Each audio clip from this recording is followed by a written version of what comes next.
ప్రభువును రక్షకుడైన యేసుక్రీస్తు శ్రేష్టమైన నామమున ఈ ఒక ఉదయకాల సమయము అనుదిన జీవమని కార్యక్రమానికి ప్రభు పేరట వందనాలు చెల్లిస్తున్నాను. ప్రార్థన చేసుకుందాం.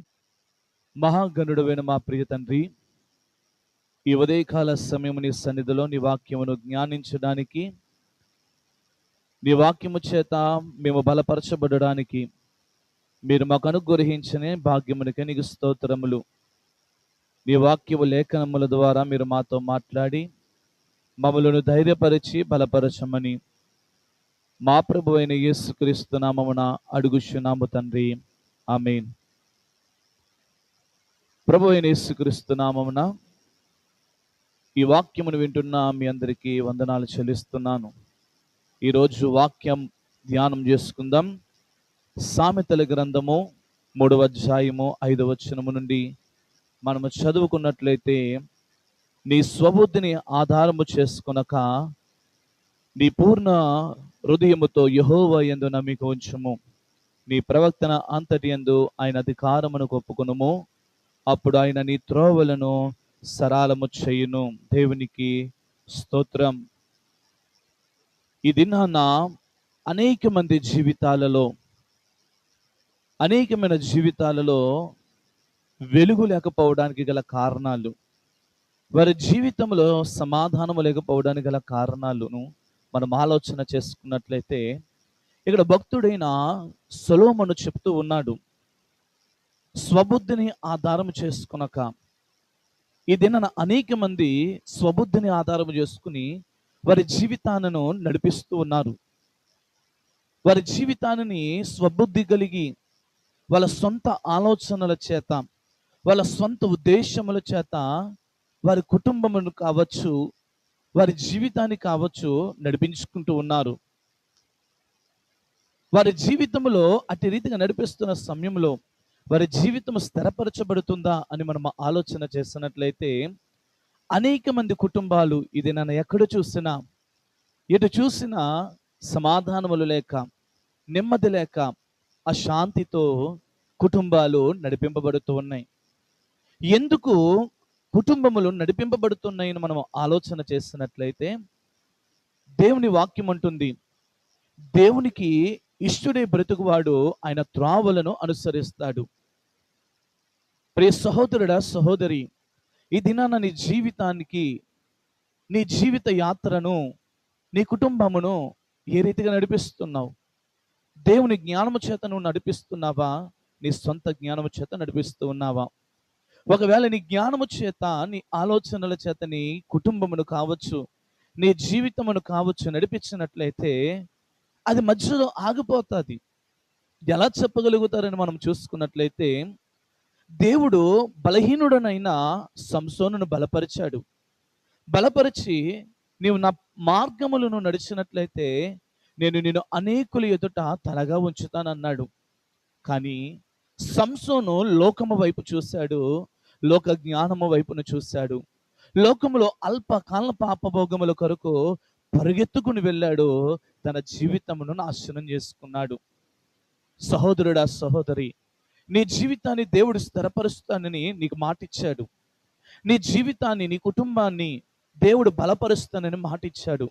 నీ జీవితాన్ని దేవుడు ఆశీర్వదిస్తానని మాటిచ్చాడు. మరి ఎందుకు నీ జీవితంలో ఆ సమాధానము నువ్వు పొందుకోలేకపోతున్నావు? ఎందుకు నీ కుటుంబంలో ఆ శాంతి గుండా నువ్వు వెళుతూ ఉన్నావు? ఎందుకు నీ జీవితంలో సమాధానము లేని పరిస్థితులు గుండా నువ్వు ఎందుకు వెళుతున్నావు? ఒకసారి ఆలోచన చేయి. ఇక్కడ అంటూ ఉన్నాడు, నీ స్వబుద్ధిని ఆధారం చేసుకునక.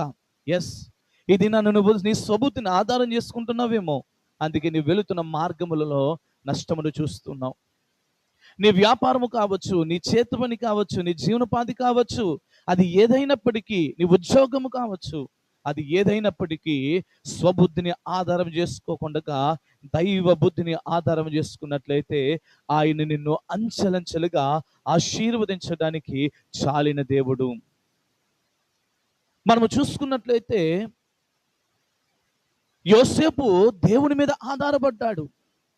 యోసేపు దేవుని మీద ఆధారపడి, అయ్యా నీ చిత్తము నా జీవితంలో జరిగించని తన జీవితాన్ని దేవునికి అర్పించాడు కాబట్టి తన జీవితము ఒక ప్రధానమైన స్థితిలోనికి నడిపింపబడ్డాది. ఈ ఈ ఈ దినాన్న తల్లి, సహోదరుడా, ఈ దినాన నీ జీవితములో నీ మార్గములు సరళపరచబడాలన్నా, నీ యాత్ర స్థిరముగా మార్చబడాలన్నా, నీ కుటుంబము సంతోషకరంగా ఉండాలన్నా, నీ త్రోవలను దేవునికి అప్పగించు. నీ స్వబుద్ధిని ఆధారం చేసుకోకు, నీ మనస్సును ఆధారం చేసుకోకు. నీకున్న ధనమును బట్టి, నీకున్న జ్ఞానమును బట్టి నీ సొంత నిర్ణయములను తీసుకోకు. అవి నీ జీవితాన్ని మధ్యలో అపవేస్తుంది.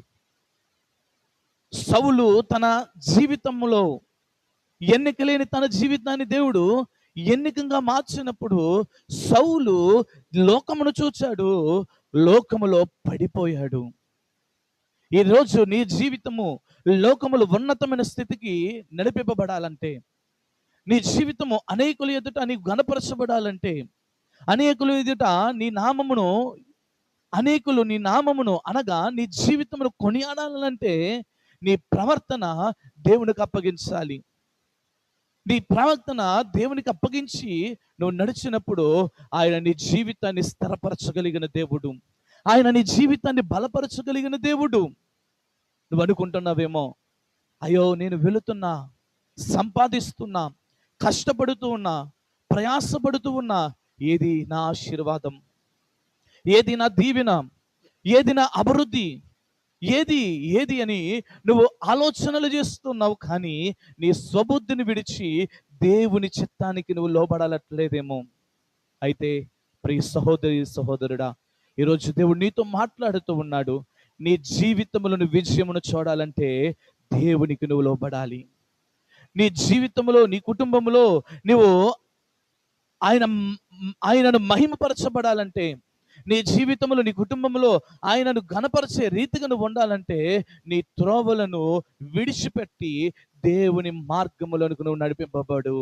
ఆయన నీ జీవితంలో కార్యమును స్థిరపరుస్తాడు. దేవుని యందు భయభక్తులు కలిగి నడిచి వారిని ఆయన ఎన్నడూ విడిచిపెట్టడు. ఆయన ఎన్నడూ వదిలివేసే దేవుడు కాదు. నీ కష్ట దినములలో, నీ హింసలలో, నీ ఇబ్బందులలో, నీ కొదవులలో ఆయన వైపు చూడు. ఆయన నీ జీవితాన్ని, నీ మార్గాన్ని ఆయన సరళము చేయగలిగిన దేవుడు. ఇంకెంతకాలము వ్యర్థంగా ప్రయాసపడతావు? ఇంకెంతకాలము వ్యర్థముగా ఆలోచన చేస్తూ ఉంటావు? ఇంకెంతకాలము దేవుని విడిచి నువ్వు బ్రతుకుతూ నీ స్వబుద్ధిని ఆధారం చేసుకుంటావు? ఇది నన్ను అనేకమైన జీవితాలు ఈ కాలగర్భంలో కలిసిపోవడానికి విలువ లేకుండా కారణం ఏంటో తెలుసా? స్వబుద్ధిని ఆధారం చేసుకుంటున్నారు. ఏ ధనము నిన్ను రక్షించలేదు, ఏ జనబలము నిన్ను రక్షించలేదు, ఏ ఒక్కరు నిన్ను రక్షించలేరు. నిన్ను రక్షించేది ఈ లోకములో ఎవరైనా ఉన్నారనంటే అది నేను ప్రకటిస్తున్న జీవం కలిగిన నజరేయుడైన యేసు మాత్రమే. ఒకసారి ఆలోచన చేయి తల్లి, సహోదరుడు, ఆలోచన చేయి. నీ జీవితంలో నువ్వు సమాధానం పొందుకోవాలంటే దేవుని వైపు నువ్వు చూడాలి.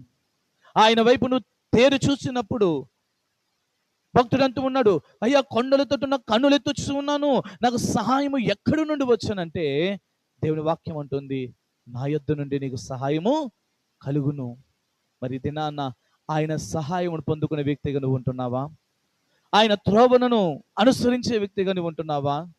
నీ స్వబుద్ధిని ఆధారం చేసుకోక దైవ చిత్తానుసారమైన మార్గంలో నడిపింపబడే వ్యక్తిగా నువ్వు నడవగలిగితే నీ జీవితంలో మేలుకరముగా నా ప్రభు నీ జీవితాన్ని మార్చునుగాక. నీ జీవితమును ఆయన సుఖవంతమైన జీవితంగా మార్చునుగాక. నీ స్వబుద్ధిని విడిచిపెట్టు, దైవ చిత్తానికి లోబడు. ఆయనకు లోబడిన నీవు, ఆయనకు లోబడిన నీ జీవితాన్ని ఆయన మహిమకరంగా మార్చి నిన్ను స్థిరపరిచి నిన్ను ఆశీర్వదించునుగాక. ప్రార్థన. కృపగలిగిన దేవా, మా స్వబుద్ధిని ఆధారం చేసుకొనక నీ చిత్తానుసారముగా మీరు నడిచినట్లయితే మా త్రోవలను మీరు సరళము చేయగలుగుతారని సెలవిచ్చినందుకు మీకు వందనాలు. ఏ ఒక్కరైతే నీ మీద ఆధారపడుతూ ఉన్నారో వారిని మీరు బలపరచు అయ్యా. ఈ అనుదిన జీవము అనే ఈ కార్యక్రమం ద్వారా నీ బిడ్డలు ప్రతిరోజు ఆత్మానుసారంగా బలపరచబడడానికి నీ బిడ్డలను దీవించండి, ఆశీర్వదించండి. ఈ దినమంతా నీ కృపతో మమ్మల్ని బలపరిచి నడిపించి మాకు విజయాన్ని దయచేయమని యేసుక్రీస్తు నామములో అడుగుచున్నాము తండ్రి, ఆమేన్. దేవుని మహాకృపలో ఈ యొక్క అనుదిన జీవమును కార్యక్రమాన్ని వీక్షిస్తున్న మీ అందరికీ ప్రభు పేరిట వందనాలు చెల్లిస్తున్నాను.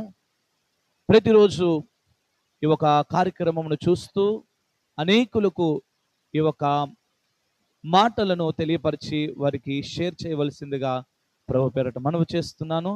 God bless you. దేవుడు మిమ్మల్ని దీవించును గాక. ఆమేన్.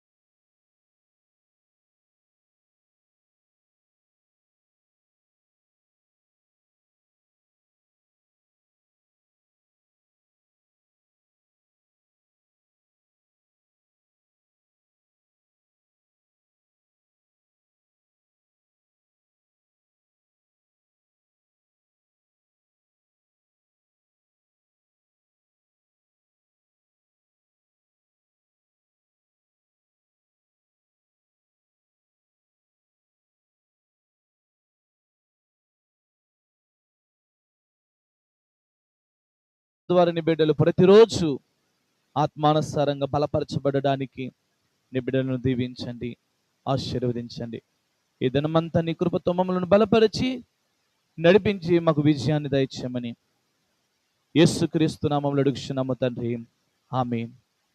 దేవుని మహాకృపలో ఈ యొక్క అనుదిన జీవమును కార్యక్రమాన్ని వీక్షిస్తున్న మీ అందరికీ ప్రభు పేరిట వందనాలు చెల్లిస్తున్నాను. ప్రతిరోజు ఈ యొక్క కార్యక్రమమును చూస్తూ అనేకులకు ఈ యొక్క మాటలను తెలియపరిచి వారికి షేర్ చేయవలసిందిగా ప్రభు పేరిట మనవి చేస్తున్నాను. God bless you. దేవుడు మిమ్మల్ని దీవించును గాక. ఆమేన్.